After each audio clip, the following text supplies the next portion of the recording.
अब जो है हमारा अगला टॉपिक है, ठीक है, इसी में स्थिर वैद्युत स्थितिज ऊर्जा। तो सबसे पहले हमें स्थिर वैद्युत स्थितिज ऊर्जा समझने से पहले स्थितिज ऊर्जा समझना पड़ेगी कि स्थितिज ऊर्जा क्या होती है। तो ऊर्जा भैया जनरली जब 9th में आप पढ़ते हो तो 2 प्रकार की बताई जाती है, एक गतिज ऊर्जा, एक स्थितिज ऊर्जा।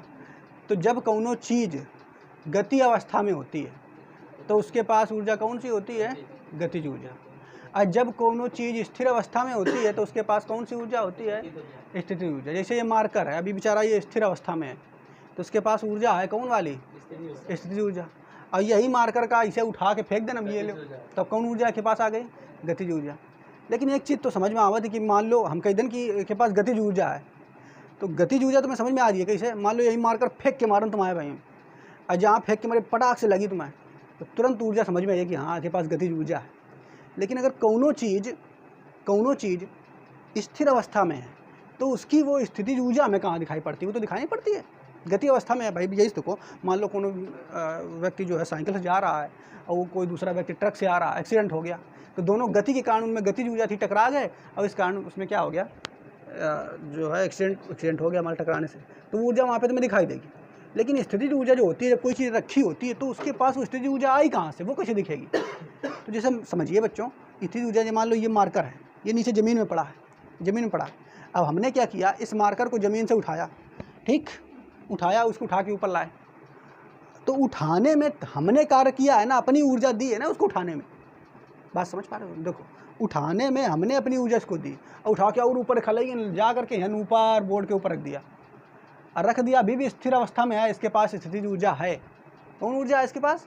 स्थितिज ऊर्जा। तो स्थितिज ऊर्जा इसके पास आई कहाँ से? हमने दी है अपनी ऊर्जा, ठीक है, हमने कार्य किया है और पेशीय ऊर्जा के द्वारा उठा के ऊपर रखा, तब इसके पास स्थितिज ऊर्जा आई है।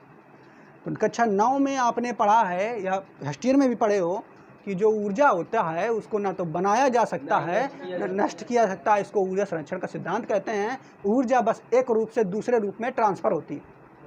समझ पाए? तो यहीं पे देखो हमने क्या किया, इस मार्कर को उठाया और उठा करके अपनी ऊर्जा इसमें लगाई। अपनी ऊर्जा कौन? अपनी पेशी ऊर्जा लगाई। तो पेशी ऊर्जा हमने इसको दे दी, जिसके कारण जब ऊपर इसको रख दिया तो उसके पास कौन ऊर्जा बन गई? वही पेशी ऊर्जा, स्थितिज ऊर्जा। लेकिन अब जरा से कह दो स्थितिज ऊर्जा है, हम कैसे जानन? ठीक है, तो एक है गिरा दो, जरा से गिरी हो, जैसे गिरी हो तुरंत ही नीचे दौड़ने लगी है। जहाँ दौड़ो तो तुरंत वह स्थितिज ऊर्जा बदल जाइए, का है माँ? गतिज ऊर्जा माँ। और जब गतिज ऊर्जा में ये हुई है और एखनी से तुम आ जाओ हैं, अब आगे तो खोपड़ी में पाट दे पड़ी है, तो वो गतिज ऊर्जा जो है तब तुम्हें यहाँ पे दिखाई देगी कि ऊर्जा थी इसके पास। समझ पा रहे हो कि नहीं? क्लियर? तो ऊर्जा को एक रूप से दूसरे रूप में बदला सकता है, यही बात हमको पता है। ऊर्जा को ना तो नष्ट किया सकता है ना तो बनाया सकता है। लेकिन यहाँ पे हम जो ऊर्जा पढ़ेंगे वो हम पढ़ रहे हैं स्थिर वैद्युत। यानी स्थिर वैद्युत का मतलब यहाँ पे हम आवेशों की स्थिर ऊर्जा पढ़ेंगे। किसकी पढ़ेंगे? आवेशों की। स्थिर मतलब रुकी हुई, वैद्युत मतलब आवेश, वैद्युत मतलब आवेश से ही तो विद्युत उत्पन्न होगा। तो स्थिर विद्युत मतलब आवेशों की स्थितिज ऊर्जा। तो आवेशों की स्थितिज ऊर्जा वहाँ पे हम समझेंगे ये क्या होता है, इसको समझते हैं। तो मान लो देखो, एक हम यहाँ पे समझते हैं, ये कोई खाली जगह पड़ी है बढ़िया से, ठीक है, बिल्कुल एकदम खाली जगह पड़ी, यहाँ पे कोई भी आवेश कुछ नहीं है यहाँ, ठीक है, कुछ भी आवेश नहीं है, एक को आवेश नहीं है। अब तुमने किया क्या कि बहुत दूरी से, एक अनंत से बहुत दूरी से एक आवेश को ले करके आ रहे हो यहाँ पर इस खाली जगह में। तो अनंत से एक आवेश को तुम लेकर के आ रहे हो, यहाँ से लेते आए और यहाँ पे जब लाओगे तो तुम्हें कार्य तो करना पड़ेगा, लेकिन कार्य जो तुमने किया है वो ज़्यादा कार्य नहीं करना पड़ेगा। भैया यहाँ पे कोनो विरोध करने वाला है ही नहीं, तो बड़ी आसानी से आकर के तुम यहाँ पर इस आवेश को रख दोगे।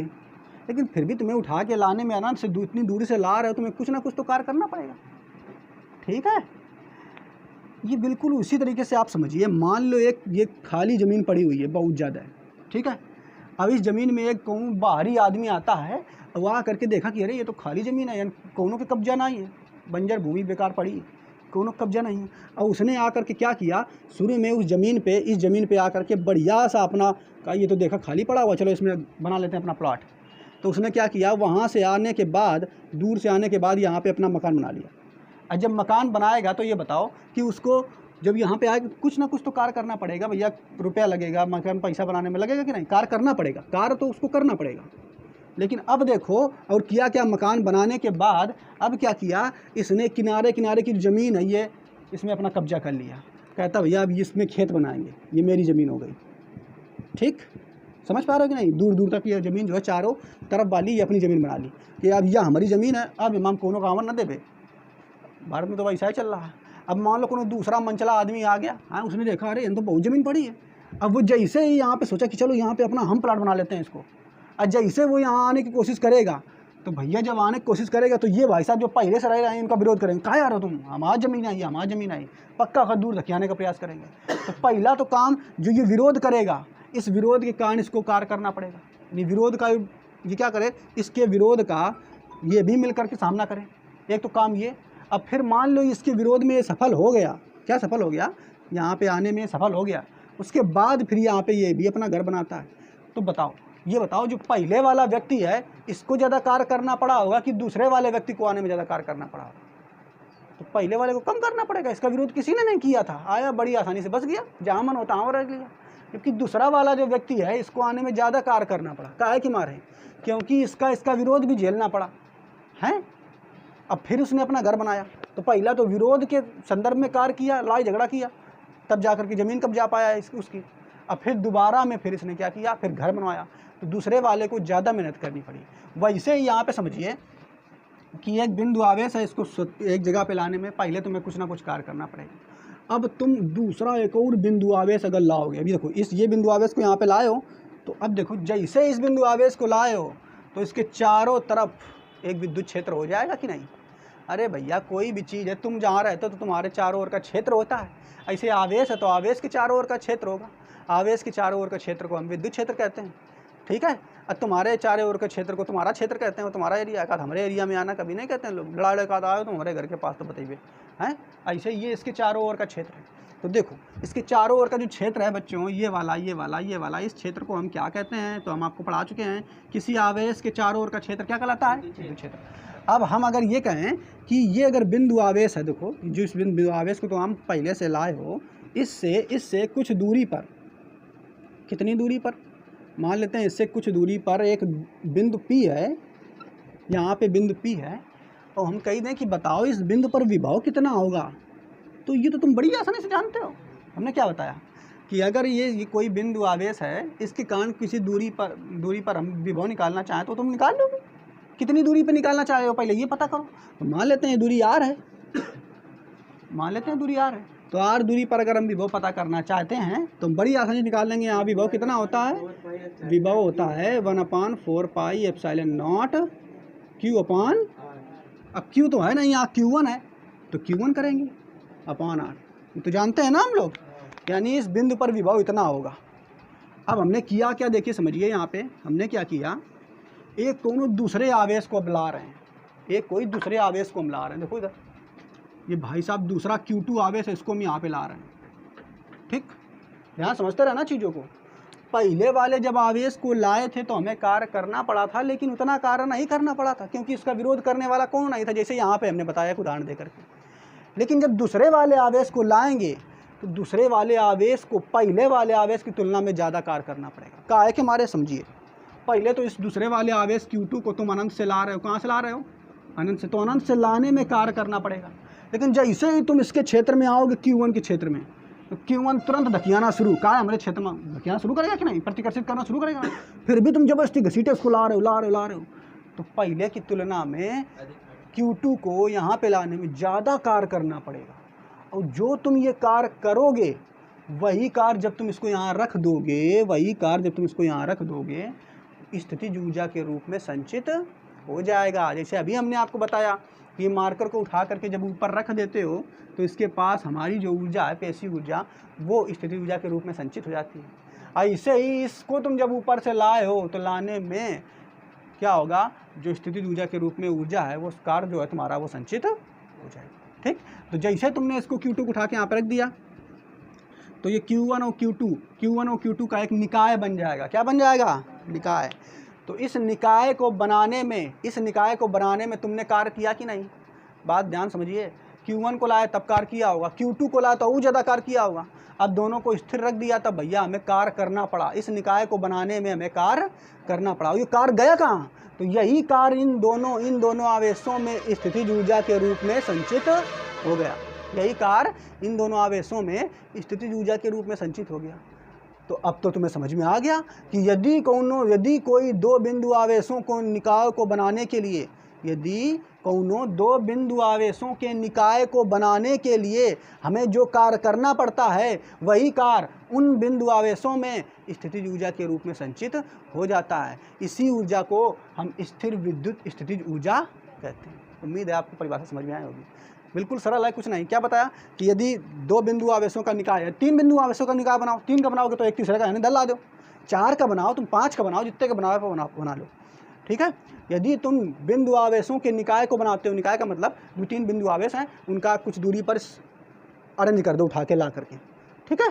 तो यदि तुम 2 बिंदु आवेशों, 3 बिंदु आवेशों, 4 बिंदु आवेश, जितने का बना पाओ के आवेशों के निकाय को बनाते हो, तो बनाने में क्या करना पड़ता है, तुम्हें कुछ ना कुछ कार्य करना पड़ता है। और जो ये तुम कार्य करते हो, यही कार्य उन बिंदु आवेशों में स्थितिज ऊर्जा के रूप में संचित हो जाता है, और इसी स्थितिज ऊर्जा को हम स्थिर विद्युत स्थितिज ऊर्जा कहते हैं। बात समझ पाए?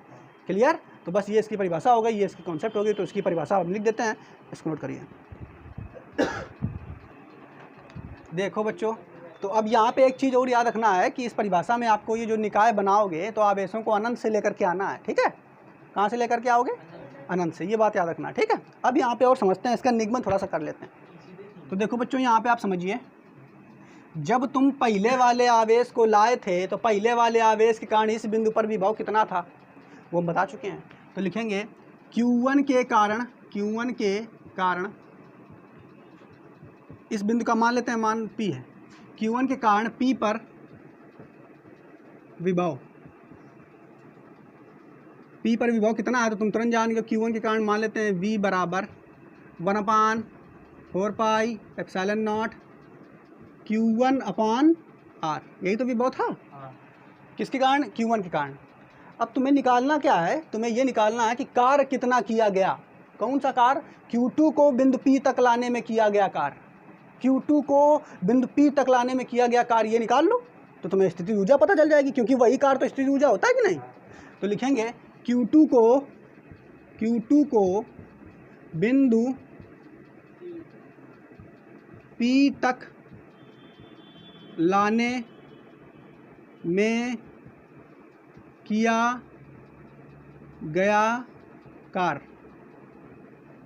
तो बच्चों, अब Q2 को बिंदु P तक लाने में किया गया कार्य, तो रिवर्स समझाएंगे विभव की परिभाषा पर।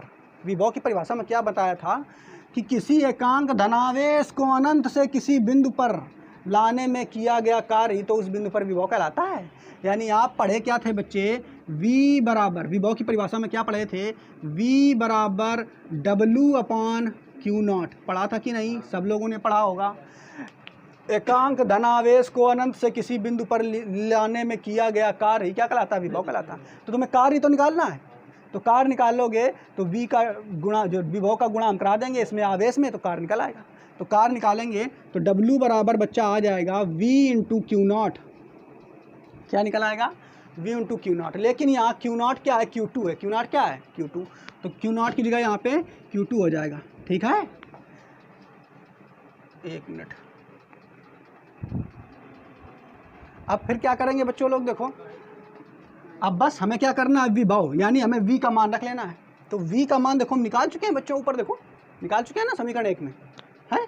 तो V का मान रखेंगे तो W बराबर V का मान कितना है समीकरण 1, इसको चाहो तो मान लो 1 से रखेंगे तो ये आ जाएगा 1/4πε0, ठीक है। कितना मान है V का? Q1/R1, सॉरी Q1/R और इंटू Q2 है ना। अब यही जो पूरा मान हो गया, देखो यही कार्य जो है, यही तो विद्युत स्थितिज ऊर्जा के रूप में संचित हो जाता है।